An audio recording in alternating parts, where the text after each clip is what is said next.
Hi, good morning, good afternoon, good evening, depending on where you are signing in from. Today is Shringanaver. Yeah, this is called Shringanaver. Shringanaver?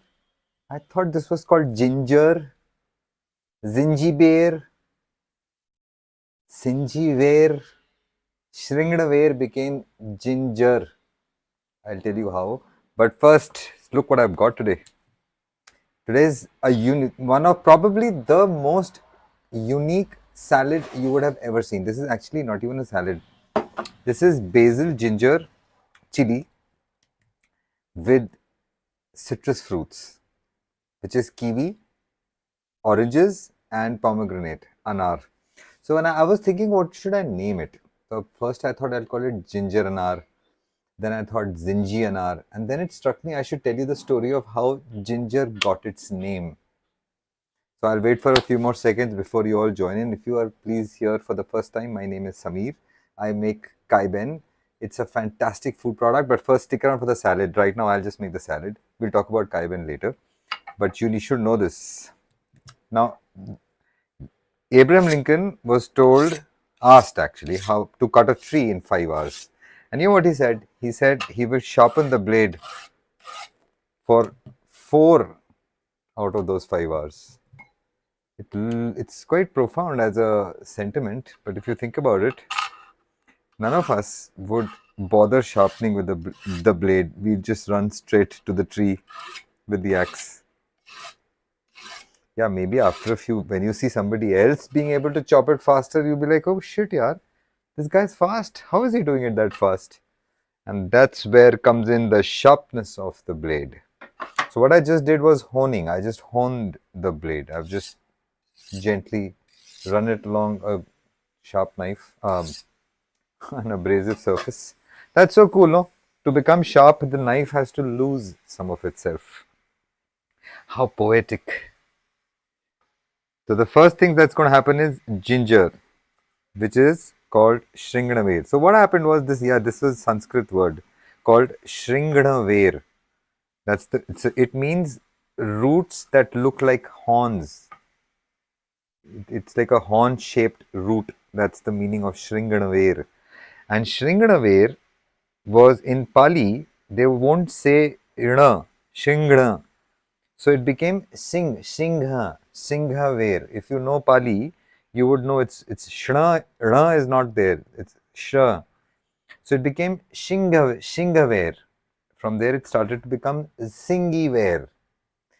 And when it went across the river, the oceans over to Greece, they started calling it because in Persian, in that whole land, they don't say Z, sh is not used. It's it's the wait in in China it's called Xinjiang and Ganjiang. Yeah, and well, obviously that's how I remember it. Now, so Zingi, now this has become already, it's become Zingi now. Okay, the Shringna has gone to Zingi. Okay, now it is called Zingi berry. In fact, it was starting to be called Zingi berries. Hey man, what's up? Shifted in US, so it's 11 a.m. here right now. It's previously been nice. Sorry, missed your show. Oh, that's perfectly cool, bro. What's happening? You've caught me at good time. I was telling the story of ginger. How ginger got its name. You'll love this. If you know any Indian, something to be proud of for us Indians. Yeah. So the original name was Shringhanaver. Shringhana. Shringhana is a complicated, yeah, that's a Sanskrit way of saying it. Shringhanaver. And when this went to Pali, where they don't say Shringhana, they say Shing. So it became Shingaver. And when it went across the Atlantic, it went into the European area. Before Europe, actually, even in Greece, they started calling it Zingi berry. That was the name of this herb, and it was so bloody good. It was top quality stuff. 1 pound of it, you could buy slaves for yourself. You could buy food cheap. It was a very, very popular thing. Now, it's being called zingiberry, which is zingiberry. What is it's called in Iran and all these parts of the world. From there, it went to England. Now there, it was such a spicy, crazy thing that they started relating it to spirits, energy, and it started to be called gingiber, gingiberry. That zinji became gingy, and well, as luck would have it, within a few years and decades, it began to be called ginger. So that's the main. That's how this word came. Otherwise, this is basically a root which was. It's Shringanaver in Sanskrit means horn-shaped roots. It's a Maha Aushad. In Ayurveda, it's called Maha Aushadhi, meaning to say top of the brass, top of the medicines. And it is extremely healthy. It's one of the things that we must eat every day. It's got a phenomenal set of nutritional elements. You don't get such things so easily. See, it's better you eat good food than eat medicines, right? Fair. Point is, how do we ensure we get good food? Who's going to do that insurance for us? I'll tell you, Brian, in India, do you like living in India? Yeah, man, I love loving. You are asking me in comparison. Is that what you're trying to say? Do I love living in India as compared to something? Is that what you're asking? I'll tell you why. I've got a lot of my family, a lot of my friends living outside India, just to put this into perspective. But I still love this country. I'm telling you, it is the best place to live. The people, see, I'll be quite square about this, okay? First and foremost, the food, unmatched. The women, between the years, but well, obviously they're the most beautiful. We've got goddesses that are women, man. So we've got that covered. Beaches. Have you seen the beaches in India? I have. I'm telling you, amazing. Yeah, we've got our problems of traffic. We've got city. We've got infrastructure. We've got internet, bro. The cost of internet, dirt cheap. It's the cheapest internet in the world. You can't get these speeds at this price anywhere. But I'll tell you what, everything just goes down south. It's the food. I'll tell you. And man, beer. We've now got homegrown draft beer, which is amazing, flavored. So there is a lot of intellectual capital in India. There are a bunch of smart people in India. There is so much technical innovation happening. We are sending someone. Well, we've finished the low Earth orbit. There's a privately funded company in Surat that hopes to send.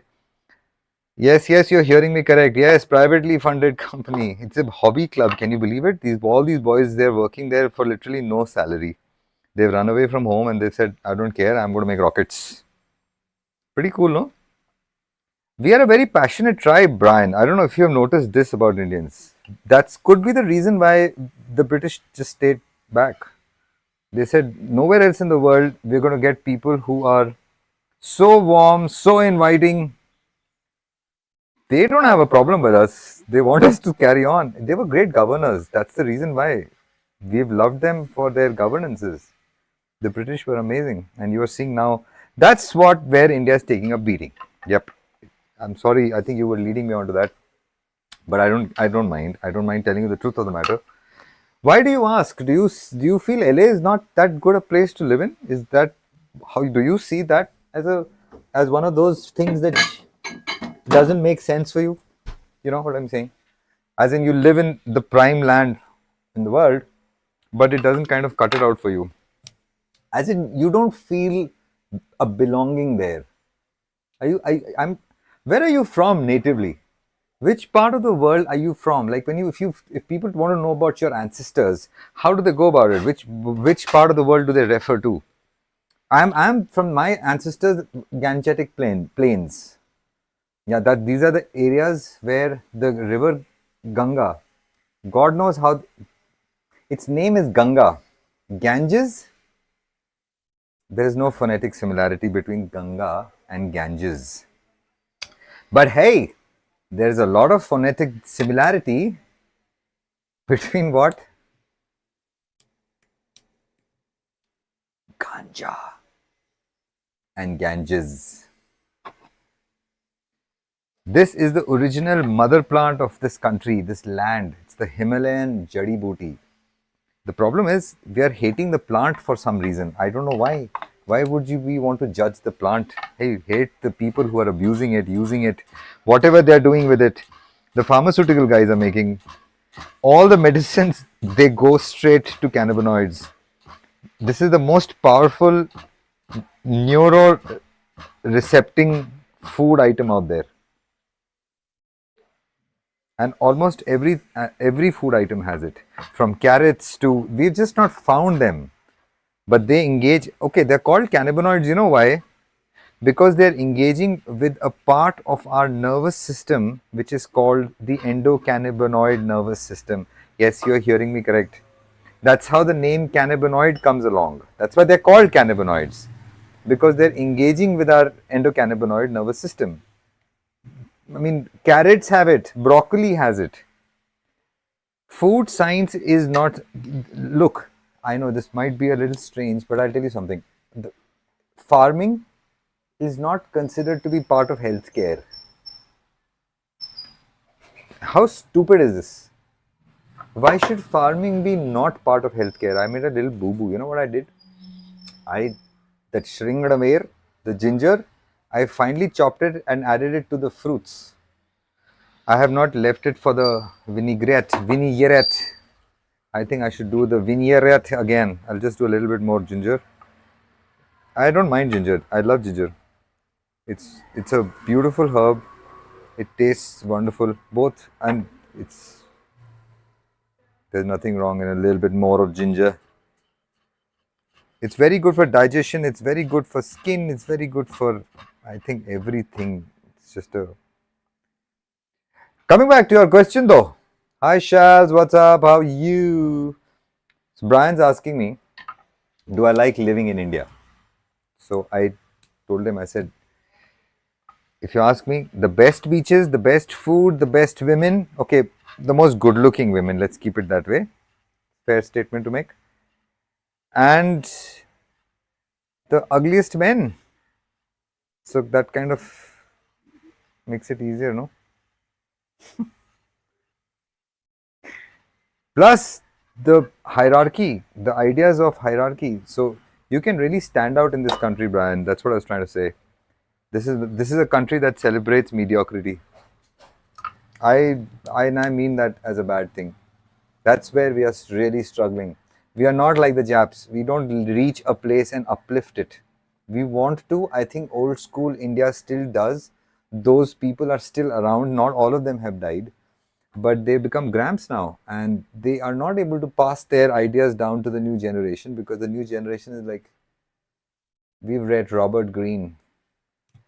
We are in a different league. We treat different. This stereotype is that this is the most spiritual place in the world. Intelligent people, but trash everywhere. I'm a mix. Celtic, Gaelic, Germanic, Eastern Europe. Bro, you are all over the place. You are the Europe that they talk about. I'm so sorry. I hope you don't mind me. But you know what I'm saying. You're covering a big piece of land. Because if somebody asks me where my ancestors have come from, I can probably trace them to the Gangetic Plains. That's it. I don't think I can go beyond that. I don't even know where last 500, 600, 700,000 years they've stayed there only.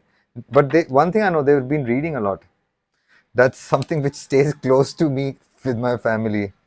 Yes, but we are an actually, I'll tell you what. Let me break this down to you. You will love this. We went to Thang. Thang is right at the line of control between India and Pakistan.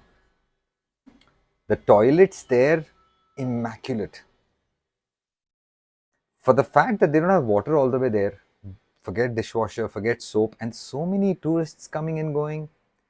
You know, if you come to India and travel in the railways, I kid you not, bro. It's a punishment, and I don't know why. Why don't we take care of our toilets in the trains? So this question has been haunting me since childhood. It's not the toilet; it's the people who are using it.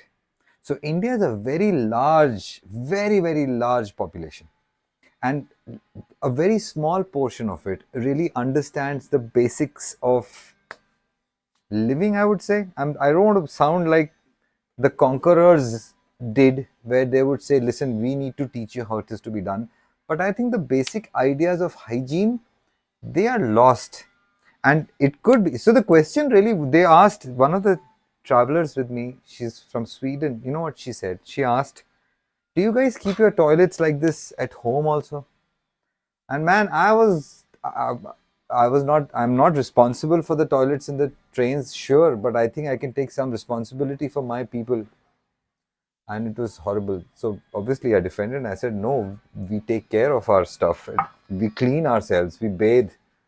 We aren't, but it was too late. The damage had been done. So yeah, that's the part of the story. Spiritual, I don't think so, bro. We are one of the biggest shammers in this on this planet. We think something, we do something, we say something, we believe something, and all four of them could be as wide as these fingers. We don't follow. We don't follow discipline. I'm probably listing out bad things, but I'll tell you something. We make amazing food. We cover up everything with that. Yeah, man. We are the food champions of the world. Anybody wants to have a competition, please come ahead. No, there is no competition. There is no way anybody else, any tribe in the world can stand up and say they can do half as well as. I've got Persian friends, and one of them is going to, if she hears this, she's going to come with a knife to slit my throat. She'll be like, listen, you guys have not made anything original. It's all ours, from samosa to jalebi to, and she'll list out like all these 40 things, and I'm thinking, oh, we don't have anything of ours. Yeah, well, that's how we are. We Indians are, we take food to a new level. Here's your brag, man.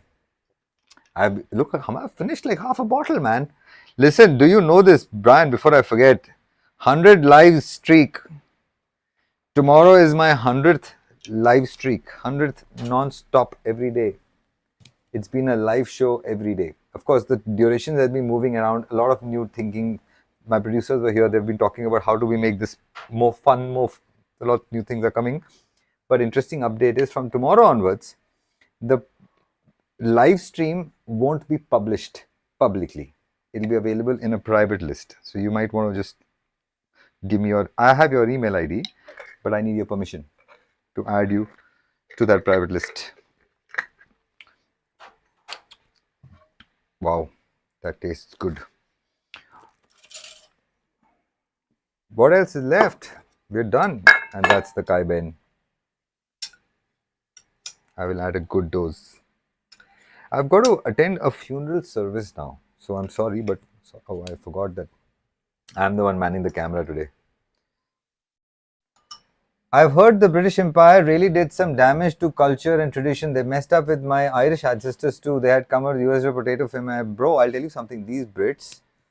So I was traveling to Singapore. I was through Singapore backpacking, and I met one of my good friends, and I've not met him in 15 years. He's a Brit. The first day, we're sitting across the table in the hostel. Something came up, and I told him, I said, listen, these Brits really messed us up. And this guy, in his thick British accent, says, you believe that too? And I was like, you sound British. Are you sure this is okay? And he was like, yeah, man, I hate them as much. What I'm trying to say is that we both had a great time after that. We bonded on this fact that none of us were there when all of this happened. So we should just get back to our beer. And that was a good strategy, honestly. So to answer your question, yeah, the Brits did a lot of damage, sure, but every ruler does this. It's not new to them. That's how they roll. That's how they did roll. But the point that's really sad is, I read somewhere, sign of intelligence, the true sign of intelligence, willingness to change. Pause and reflect on what I'm saying. The ability to understand, to evaluate. It's called discerning. I think the correct word that I'm using is discernment. You discern information, you kind of distill it down, and then you take a decision what you want to keep and maybe change your own belief systems if required. That's true sign of intelligence. I could be wrong. What do you think?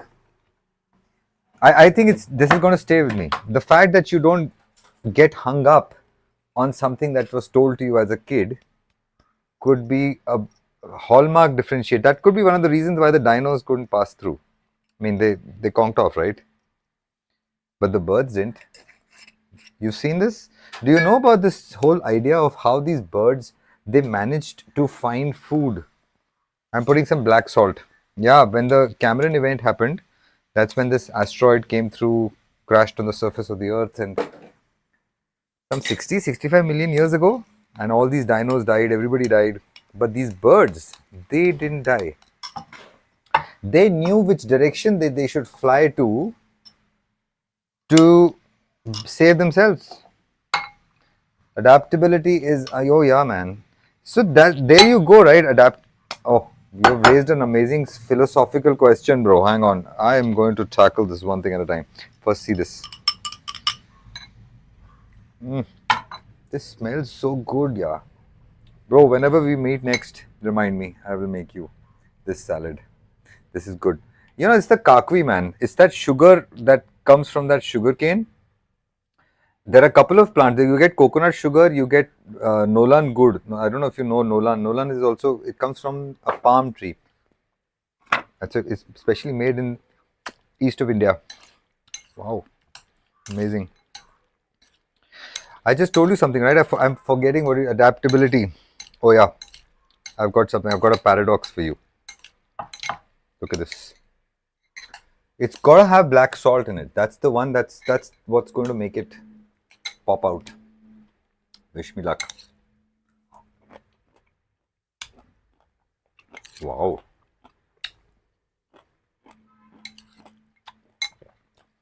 I had a sinking suspicion, actually an uplifting suspicion, that this is going to come out awesome.